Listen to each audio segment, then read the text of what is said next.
সকালে ঢাকা শহরের ব্যস্ত রাস্তায় এক মাল্টিন্যাশনাল টেক কোম্পানি নাম টেকভিশন লিমিটেডের সামনে দামি গাড়ির লম্বা লাইন। কালো বিএমডব্লিউ, সিলভার মার্সিডিজ, লাল অডি একের পর এক থামছে। দরজা খুলে নামছেন স্যুট টাই পরা এক্সিকিউটিভরা, হাতে ল্যাপটপ ব্যাগ, কাঁধে ব্র্যান্ডেড ব্যাকপ্যাক, মুখে আত্মবিশ্বাসের হাসি আর চোখে ফোকাস। অফিসের গ্লাসের মেইন গেট দিয়ে ঢুকতে ঢুকতে তারা ফোনে কথা বলছে, project deadline, client meeting, stock market. সেই ভিড়ের মাঝে এক তরুণ শান্তভাবে পায়ে হেঁটে এগোচ্ছিল। তার কাঁধে ঝুলছে একটা পুরনো ক্যানভাস ব্যাগ, যেটা দেখলে মনে হয় বছর 10 পুরনো। জামায় হালকা ভাঁজ, কলারে সামান্য ধুলোর দাগ, পায়ে সাধারণ রাবারের চপ্পল। তার নাম আয়ান রহমান। কেউ তার দিকে ফিরেও তাকালো না। সিকিউরিটি গার্ড পর্যন্ত একবার চোখ বুলিয়ে চেক করে ছেড়ে দিল, ভাবল নিশ্চয়ই নতুন ক্লিনিং স্টাফ। কিন্তু আয়ান সাধারণ ছিল না। সে এই কোম্পানির প্রতিষ্ঠাতা চেয়ারম্যান মৃণাল রহমানের একমাত্র নাতি। তার দাদু এই কোম্পানি গড়ে তুলেছিলেন শূন্য থেকে, একটা ছোট সফটওয়্যার ফার্ম থেকে আজকের মাল্টিন্যাশনাল জায়ান্ট।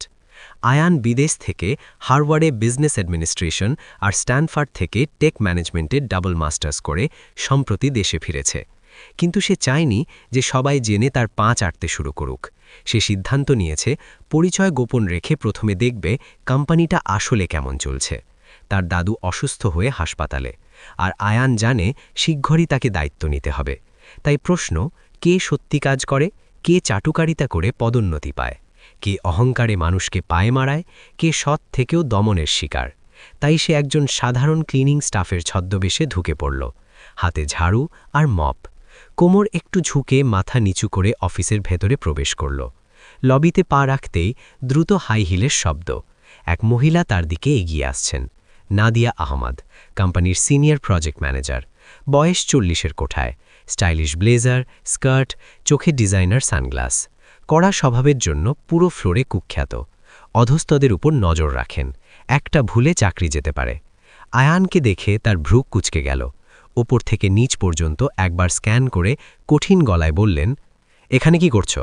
লবি এখনই পরিষ্কার করো। ক্লায়েন্টরা আসবে, ময়লা দেখলে কি ভাববে? এটা তোমার দাঁড়িয়ে থাকার জায়গা না। আয়ান মাথা নিচু করে নিল। বুকের ভেতরে একটা তীক্ষ্ণ চাপ অনুভব করল। এই প্রথম কেউ তাকে এভাবে অপমান করল। কিন্তু মুখে কোনো ভাবান্তর নেই।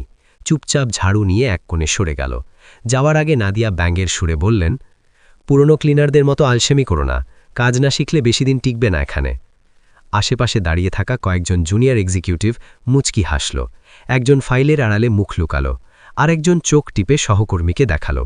কেউ কল্পনাও করেনি যাকে তারা সাধারণ ক্লিনার ভাবছে, কাল সেই তাদের ভাগ্য নির্ধারণ করবে। আয়ান মেঝেতে ঝাড়ু দিতে দিতে মনে মনে প্রতিজ্ঞা করল, সব দেখব, সব সহ্য করব, সব মনে রাখব, সময় এলে সত্যিটা সামনে আনব।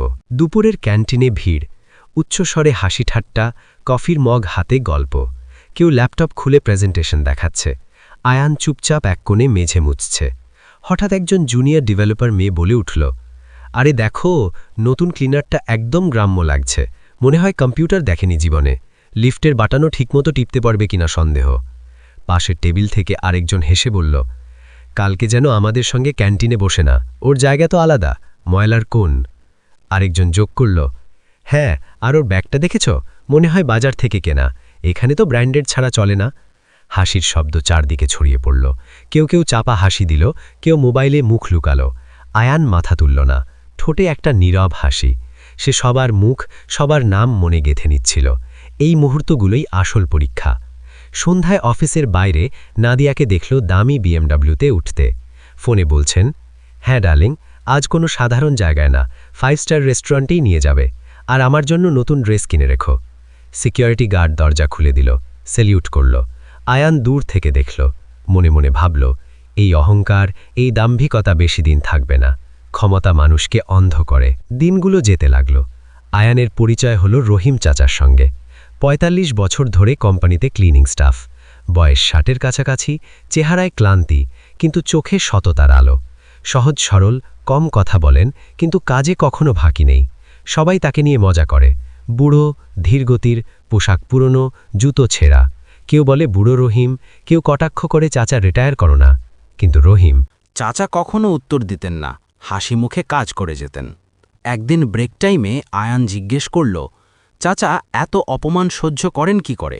খারাপ লাগে না? বাবা, সম্মান আল্লাহ দেন। যারা আজ হাসে কাল ভুলে যায়। আমি আমার কাজ সততার সাথে করি, মন শান্ত থাকে। আর দোয়া করি সবাই যেন ভালো থাকে। একদিন সবাই বুঝবে। কথাগুলো আয়ানের মনে গভীরভাবে গেঁথে গেল। খাবার সময় রহিম চাচার নিজের দুটো রুটি থেকে একটা ভেঙে অর্ধেক দিতেন। নে বাবা, তুই যুবক, তোকে বেশি লাগবে। আমার তো একা মানুষ, চলে যায়। আয়ানের চোখ ভিজে উঠল। সে মনে মনে ভাবল, এই মানুষটাই আসল রত্ন। যদি কারো ন্যায় বিচার করতে হয় প্রথমেই রহিম চাচার। আরও কয়েকটা ঘটনা ঘটল। একদিন আয়ান ভুল করে একটা কনফারেন্স রুমে একটু দেরি করে পরিষ্কার করায় নাদিয়া চিৎকার করে উঠলেন, তোমার মতো লোকের জন্য কোম্পানির ইমেজ নষ্ট হয়, এক্ষুনি ঠিক করো, নয়তো দের করে দেব। আশেপাশের লোকেরা চুপ করে দেখল, কেউ সাহস করল না কিছু বলতে। অবশেষে সেই দিনটা এলো। দুপুরে হইচই পড়ে গেল। কোম্পানির পেটি ক্যাশ রুম থেকে কয়েক লাখ টাকা গায়েব। সবাই আলোচনায় মেতে উঠল। কেউ বলল হ্যাকারের কাজ, কেউ বলল ইনসাইড জব। নাদিয়া ঝড়ের গতিতে এসে জোর গলায় বললেন, আমি জানি কে করেছে, এটা রহিমের কাজ, ওই বুড়োই সুযোগ পেয়ে নিয়েছে। রহিম চাচা তখন পানির বোতলে ট্রলি ঠেলে ঘরে ঢুকছিলেন। হতভম্ব হয়ে বললেন, ম্যাডাম, আমি কিচ্ছু করিনি, আমি তো শুধু পানি রাখতে এসেছিলাম, টাকার বাক্সে হাতও দিনি। কিন্তু নাদিয়া শুনলেন না।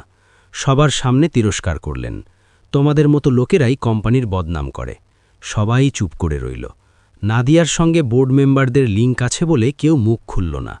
এইচআরকে জানানো হলো, রহিম চাচাকে কঠোর সতর্কতা দেওয়া হলো, বেতন কেটে নেওয়ার হুমকি দেওয়া হলো। তিনি মাথা নিচু করে চোখে জল নিয়ে চলে গেলেন। আয়ান দূর থেকে দেখল, তার মন ভেঙে গেল। রাগে তার হাত কাঁপছিল, কিন্তু ধৈর্য ধরল।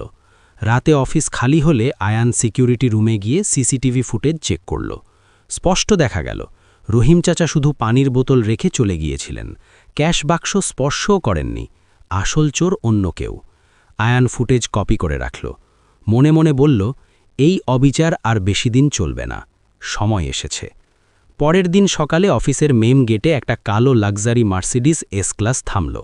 গাড়ি থেকে নামলেন এক স্মার্ট তরুণ। চকচকে কাস্টম স্যুট, ডিজাইনার সানগ্লাস, হাতে রোলেক্স ঘড়ি, চেহারায় দৃঢ়তা। সবাই অবাক হয়ে তাকাল। সে আয়ান। কনফারেন্স রুমে জরুরি মিটিং ডাকা হলো। সবাই একে একে ঢুকল। নাদিয়া বড় হাসি নিয়ে এগিয়ে গিয়ে বললেন, স্যার, আমি Nadia Ahmed, senior project manager. আপনাকে স্বাগতম। নিশ্চয়ই বিদেশি ইনভেস্টর। আয়ান মুচকি হেসে বললেন, ধন্যবাদ, কিন্তু আপনার পরিচয় দেওয়ার দরকার নেই, আমি সব জানি, আরও ভালো করে জানি। বড় স্ক্রিনে সিসিটিভি ফুটেজ চালালেন। সবাই দেখল কিভাবে একজন নিরীহ মানুষকে মিথ্যা অপবাদ দেওয়া হয়েছে। তারপর আয়ান শান্ত কিন্তু গম্ভীর গলায় বললেন, গত কয়েক সপ্তাহ আমি এখানে ছিলাম, সাধারণ ক্লিনিং স্টাফ হয়ে। আমি এই কোম্পানির ভবিষ্যতের সিইও দেখতে চেয়েছিলাম। আমার এই পরিবারে কে সত্যি কাজ করে, কে অহংকার আর ক্ষমতার পেছনে ছুটছে দেখেছি। কিছু মানুষ কত সহজে অন্যকে ছোট করে, অপমান করে, মিথ্যা অপবাদ দেয়। এটা আমার দাদুর স্বপ্নের কোম্পানি, এখানে এমন হবে না। হল নিস্তব্ধ। নাদিয়ার মুখ সাদা হয়ে গেল, পা কাঁপছিল। আয়ান রহিম চাচাকে ডেকে আনালেন। হেসে বললেন, চাচা, আজ থেকে আপনি কোম্পানির ফ্যাসিলিটি অ্যান্ড অ্যাডমিন সুপারভাইজার। বেতন 3 গুণ, নিজস্ব অফিস। এটা আপনার সততা, পরিশ্রম আর মানবিকতার পুরস্কার। রহিম চাচার চোখে জল।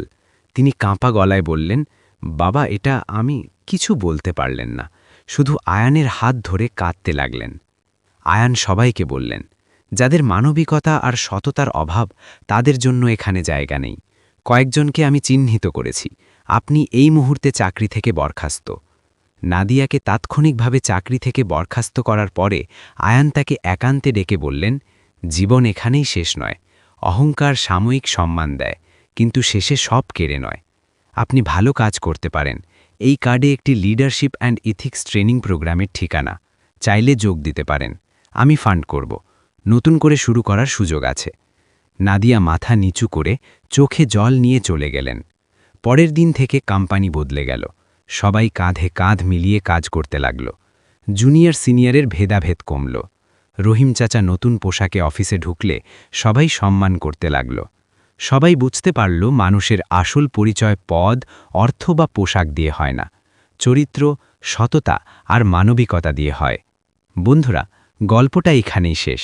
এই গল্প থেকে শিক্ষা, কখনো কাউকে ছোট করে দেখো না। কে জানে কার কাছে কি গোপন পরিচয় লুকিয়ে আছে? তোমার সবচেয়ে প্রিয় চরিত্রকে আয়ান, রহিম চাচা নাকি অন্য কেউ, আর কেন? কমেন্টে জানাও।